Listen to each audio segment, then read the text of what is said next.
This is our first video for Chapter 7. This is Chapter 7, Section 1, Points in the Coordinate Plane. What you'll learn in this lesson is to name and graph points on a coordinate plane. Remember, opposites are the same distance from 0 on the number line. So -2 and 2 are the same distance from 0. In this video, you'll have 4 terms you need to define in your notebook. They are coordinate plane, quadrants, origin, and ordered pair. Be sure to pause the video and write down their definitions when you see them. The first thing we're going to talk about is the coordinate plane.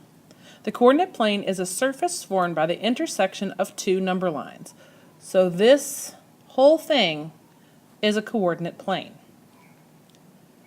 Now, the plane is divided into 4 regions, which are called quadrants. So, quadrant 1, 2, 3, and 4. They start in the top right and then go around counterclockwise. The third thing we're going to talk about is origin. The origin is the point where the 2 lines intersect. So if I had a line, where 2 lines intersect, so the origin is just where the 2 lines cross in the coordinate plane. Last, we have an ordered pair. The ordered pair is a pair of numbers that describes the location of a point in a coordinate plane. The ordered pair 0, 0 describes the origin.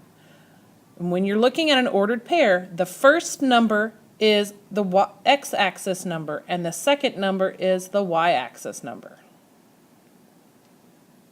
Make sure you pause the video and write these definitions in your terms section. Remember, the x-coordinate tells how far to move right or left along the x-axis, and the y-coordinate tells you how far to move up or down along the x-axis. So if you're looking at 2, 3 as your ordered pair, you're going to move 2 spaces to the right and then 3 spaces up because they're both positive numbers. Positive numbers go right and up, negative numbers go left and down. Let's look at an example. So we're going to be naming coordinates. So we want to find the coordinates of point C. So point C is right here. So first, point C is 1 unit to the right of the y-axis. So we've gone 1 unit to the right on the x-axis. So that's our x-coordinate. So the x-coordinate is 1.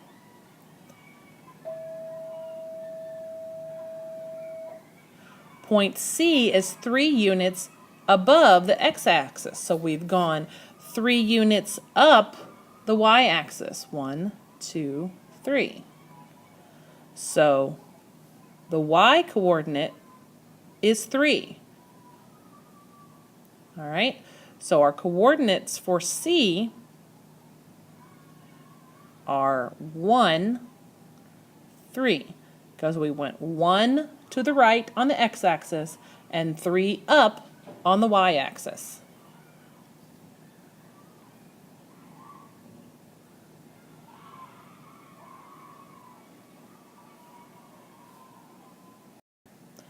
Pause the video and do these 3 in your notebook.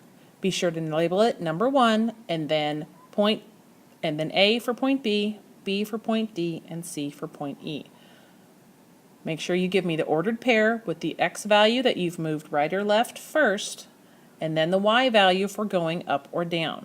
Remember, if you're moving to the right or up, it's a positive number, but if you're moving to the left or down, it is a negative number. You can graph points if you know their coordinates. You move right from the origin to graph a positive x-coordinate and left from the origin for a negative x-coordinate. You move up from the x-axis for a positive y-coordinate and down for a negative y-coordinate. Let's look at an example for graphing an ordered pair. So we want to graph point P. and they give us the coordinates of 3.5 and 2 on the coordinate plane. So we know the first number is our x-axis. So on our x-axis, it's a positive number, so we're going to be moving to the right. So we're going to go 1, 2, 3 places to the right. Well, 3.5. So 3, then a half. Then our y-coordinate is 2. And we know for our y-coordinate, if it's positive, we're moving up. So 1, 2. So our point should be in that location because we have to move to the right 3.5 places and then up 2 places for our y-coordinate. Pause the video and graph these points on a piece of graph paper, or you can create a graph in your notebook, or you can use one of your graphing note cards. You can do all 3 points on the same coordinate plane. If you do it on a note card, please glue it into your notebook. Let's look at another example of using coordinates. So we're going to be using these coordinates to read a map. So let's start with a student drew a map of certain locations in relation to their home. So we want to identify the coordinates of the library. So we can find the library on the map, which is here. Then our x-coordinate, so we're going to go to the left 1, 2 spots, so we know our x-coordinate is a -2 because if we're moving to the left, it's a negative number.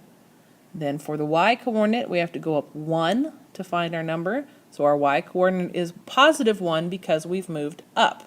Just because the x-coordinate is negative doesn't mean the y-coordinate will be negative. Then it says you leave the library and ride your scooter 2 blocks north and then 4 blocks east. At which building do you arrive? All right, so we're going to go up 2 more because it said to go up 2 blocks and then east, which is to the right, 4 blocks, 1, 2, 3, 4. So that gets us to the grocery store. So you can use coordinates to just graph points, but they're also helpful when you're trying to use a map. If you ever see a paper map, you'll notice that it will have grid lines marked on it. Pause the video and do these in your notebook. Be sure to give me the points of where you stop and the names of the buildings you reach. Now it's time to check your understanding. Be sure to label this in your notebook as check your understanding, number all the problems, and show any and all work. Enjoy the rest of your evening, and I'll see you tomorrow.